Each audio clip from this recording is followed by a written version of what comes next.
के रख हौसला वो मंजर भी आएगा, के रख हौसला वो मंजर भी आएगा, प्यासे के पास चलकर समंदर भी आएगा।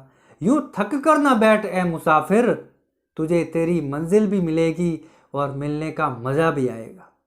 बात कर रहे हैं रीड से रिलेटेड, और बात करेंगे उन विषयों की जिसको लेकर के कैंडिडेट काफ़ी परेशान है।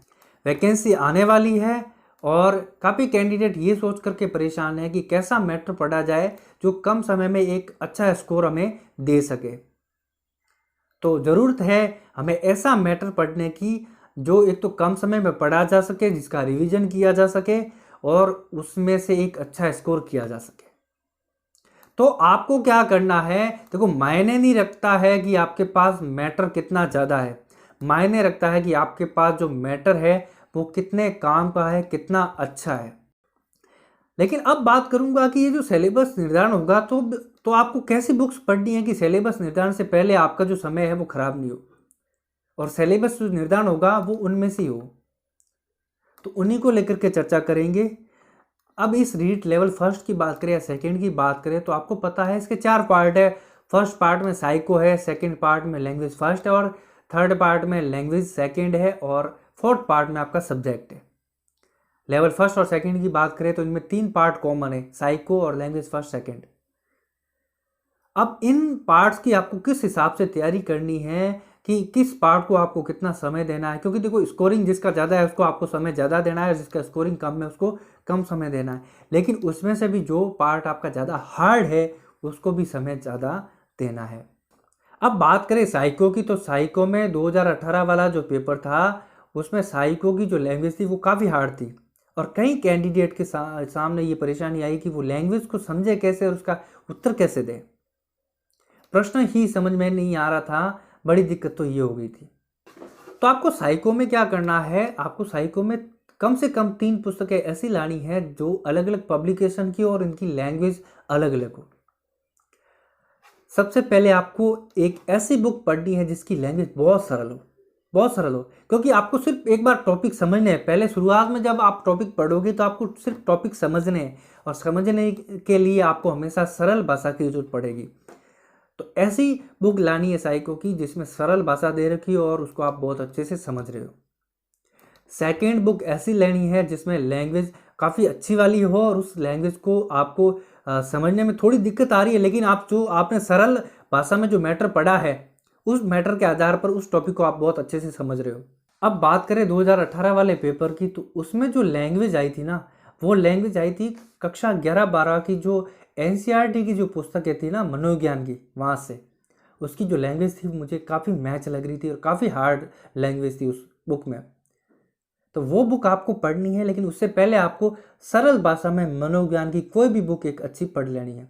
मैं सजेस्ट करूँगा फर्स्ट रैंक की, क्योंकि फर्स्ट रैंक की लैंग्वेज भी मुझे काफ़ी अच्छी लगी और उसमें मैटर भी काफ़ी शॉर्ट दे रखा है। देखो ज़्यादा मैटर कोई मायने नहीं रखता है, मैटर जो होता है वो शॉर्ट हो और अच्छा हो। तो फर्स्ट रैंक में मुझे काफ़ी अच्छा लगा था, उसके प्रश्न जो पीछे के थे वो भी काफ़ी अच्छे थे।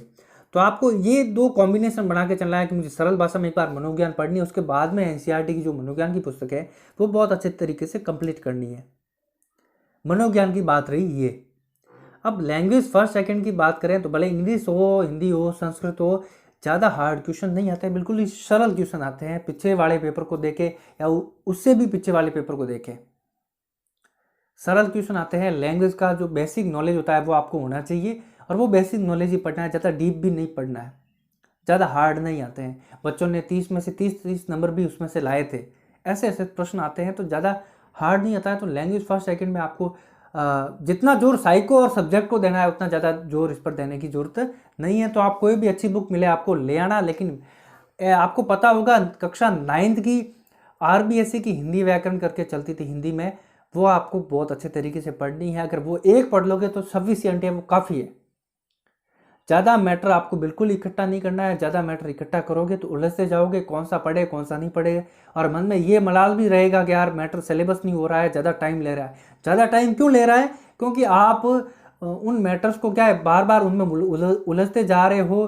ज़्यादा मैटर इकट्ठा किया है आपने, एक टॉपिक तो इसमें से पढ़ रहे हो, एक टॉपिक उसमें से पढ़ रहे हो, और उसी टॉपिक को आधा इसमें से पढ़ लिया आधा उसमें से पढ़ लिया, तो ये क्या कर रहा है आपके वो डिस्टर्बेंसिंग वाली जो समस्या है वो पैदा कर देगा, और इससे आपका सिलेबस है वो अच्छे तरीके से कंप्लीट नहीं हो पाएगा। तो आपको ज़्यादा मैटर इकट्ठा नहीं करना है। गाइड तो बिल्कुल ही नहीं लानी है। गाइड तो किसी भी सब्जेक्ट वालों को नहीं लानी है, भले वो साइंस मैथ के हो, भले वो एसएसटी के हो, या फिर भले वो लेवल फर्स्ट में हो, जिनके जो पर्यावरण वगैरह चलती है, मैथ चलती है। गाइड नहीं लानी है। गाइड में एक तो मैटर ज़्यादा गाइड ये बनती है जो एग्जाम होते जाते हैं और उनमें जो प्रश्न आते हैं उन्हीं मैटर को क्या है वो ज़्यादा जोड़ देते हैं और गाइड ये बन जाती है, जबकि वो तो चीज़ पहले ही आ रखी। आपको पढ़ना है सिलेबस कहाँ से बन रहा है, वहाँ से पढ़ना है। सिलेबस गाइडों में से नहीं बनता है। सिलेबस कहाँ से बनता है? सिलेबस बनता है, देखो अभी लेवल फर्स्ट सेकंड की बात करें तो आपको पता है आपको कक्षा 1 से लेकर के 8 तक की क्लासें पढ़ानी है, तो सिलेबस भी उन्हीं कक्षाओं को लेकर के बनेगा, उन्हीं कक्षाओं के आधार पर बनेगा। तो आपको क्या करना है, सब्जेक्ट में 6ठी से लेकर के 10वीं तक की जो पुस्तकें है ना, आरबीएसई की या फिर एनसीईआरटी की, ये पुस्तकें आपको बहुत अच्छे तरीके से समझ करके पढ़नी है। समझ करके पढ़नी है, रीडिंग नहीं मारनी है, समझ करके पढ़नी है। उसमें से टेक्निकली क्वेश्चन बनते हैं। देखो सीधे क्वेश्चन तो आजकल आने नहीं है, बनते हैं क्वेश्चन टेक्निकली। तो वो 6ठी से लेकर के 10वीं तक की, भले आप एनसीईआरटी की ले लो, भले आरबीएसई की ले लो, जो आपके पास अवेलेबल हो वो पढ़नी है। और प्रश्न उन्हीं में से आएंगे। देखो पीछे वाले पेपर की बात करें तो लगभग 90% जो मैटर आया था वो इन्हीं में से आया था, इन्हीं बुक्स में से आया था। तो यही बुक्स पढ़नी है, शॉर्ट मैटर लेना है और बहुत अच्छे तरीके से इसको कंप्लीट करना है। अब ये जो एनसीईआरटी की पुस्तक है वो वेबसाइट पे अवेलेबल हो जाएगी, आप पीडीएफ में डाउनलोड करके प्रिंट करवा के पढ़ सकते हैं। मोबाइल में कभी भी पढ़ने की कोशिश मत करना, वहाँ आपकी जो दिमाग की जो याद करने की शक्ति है वो कम हो जाती है। तो मोबाइल कभी भी हाथ में मत रखना, जहाँ तक हो मोबाइल का कम से कम यूज़ करें। व्हाट्सएप फेसबुक डिलीट मार दें 3 महीने के लिए, 4 महीने के लिए, जब तक आपका जो एग्ज़ाम है वो नहीं हो जाता। इनको क्या करना है, डिलीट मार दो, अनइंस्टॉल कर दो। इससे क्या होगा कि आपका जो एक एक्स्ट्रा समय जो मोबाइल में जा रहा था वो आप एक्स्ट्रा समय पढ़ाई में लगा दोगे, या फिर उस समय भले आप आराम कर दो, नींद ले लो, लेकिन मोबाइल में समय नहीं देना है, वो आपको डिस्टर्ब कर रहा है। देखो कई बच्चे क्या करते हैं कि कोर्स ले रखा है, जिन्होंने ऑनलाइन स्टडी करते हैं और यूट्यूब पे वीडियोस देखते हैं, यूट्यूब पे जो क्लासें लेते हैं, तो उसमें आपका एक्स्ट्रा टाइम ज़्यादा जा रहा है।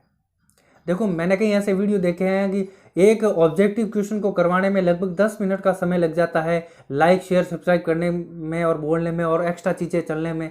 तो ये आपका समय ज़्यादा खराब हो रहा है, और उन्हीं क्वेश्चन को आप अगर टेस्ट सीरीज में सॉल्व करोगे तो 150 क्वेश्चन कर पाओगे 1.5 घंटे में। तो इस प्रकार से वहाँ समय आपको ज़्यादा नहीं देना है, आपको सेल्फ स्टडी में ज़्यादा समय देना है। देखो मैं कह रहा हूँ आप 7 घंटे की कोचिंग करते हो या 7 घंटे में अगर कोई ऑनलाइन क्लास ले रहे हो, तो वहाँ जो टॉपिक क्लियर हो रहा है ना, वो टॉपिक आप 2 घंटे में सेल्फ स्टडी में आराम से क्लियर कर सकते हो और बहुत अच्छे तरीके से कर सकते हो।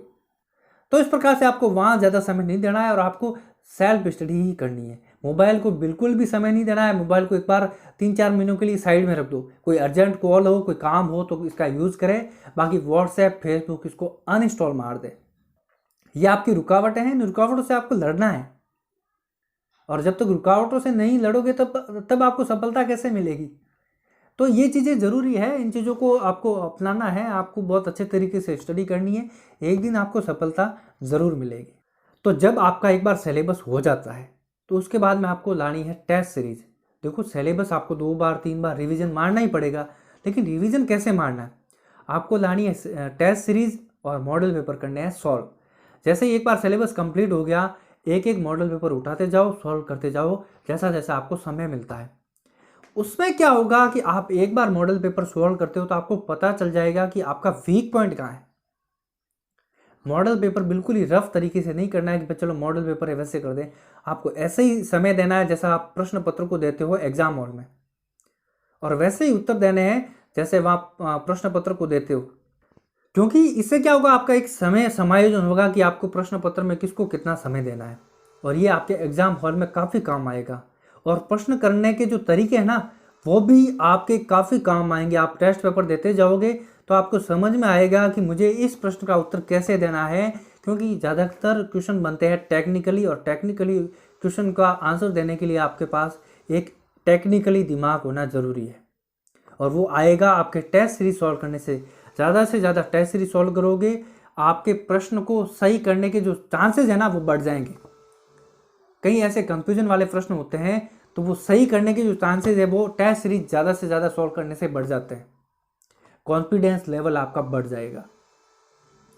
अब जैसे जैसे आपके वीक पॉइंट कवर होते जाएंगे आपके अंदर एक कॉन्फिडेंस आता जाएगा। आपको सिलेबस कंप्लीट किया, वीक पॉइंट जहाँ पर आ रहा है उसको रिवीजन में ले लो और रिवीजन में उसको एक्स्ट्रा टाइम देना है। जो आपका वीक पॉइंट है उसको एक्स्ट्रा टाइम देना है। फिर वापस टेस्ट सीरीज सॉल्व करते जाओ। तो कम से कम आपको 4-5 टेस्ट सीरीज लानी है और बहुत सारे मॉडल पेपर आपको सॉल्व करने, जितने मिले उतने। और आखिर जो मंथ होता है ना, आखिरी मंथ, उसमें ज़्यादा से ज़्यादा टेस्ट सीरीज सॉल्व करनी है। मूल मंत्र है सफलता का, मैं कह रहा हूँ। तो इस प्रकार से आपको सिलेबस कंप्लीट करना है, टेस्ट सीरीज ज़्यादा से ज़्यादा सॉल्व करनी है और टेस्ट सीरीज सॉल्व करने से जो कॉन्फिडेंस आता है वो एग्जाम हॉल में काफ़ी कारगर साबित होने वाला है। ये रणनीति एक बार ज़रूर अपनाएं, सफलता आपको ज़रूर मिलेगी।